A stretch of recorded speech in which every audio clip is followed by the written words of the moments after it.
தன்னோட குடிசை ஒழுகுன்னு தெரிஞ்சும் இறைவா இன்னைக்கு ஒரு நாளாவது மழை வராதா அப்படின்னு வேண்டக்கூடிய ஒரே ஜீவன் யாருன்னு கேட்டீங்கன்னா அது எங்களுடைய விவசாயியா மட்டும்தான் நடுவரவர்களே இருக்க முடியும். ஐயா, அந்த காவிரி ஆறும் அந்த கைக்குத்தல் அரிசியும் பத்தி நீங்க கேள்விப்பட்டிருக்கீங்களா? என்னம்மா, நான் தான் முதல்ல சோளச்சோறுலேருந்து வகை வகையாக சொன்னேனே. கேட்டிருக்கேன், கேள்விப்பட்டது மண்ணில் இல்லை, சாப்பிட்ருக்கேன்.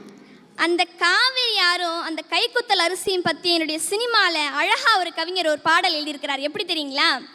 காவிரி ஆறும் கைக்குத்தல் அரிசியும் மறந்து போகுமா, ஓ தாவணி பெண்களும் தூதுவிடும் கண்களும் தொலைந்து போகுமா, நம்ம களத்து மேடு கம்மக்கார கரிசக்காடு செம்ம நள்ளி தெளிக்கும் ரோடு சடுகுடு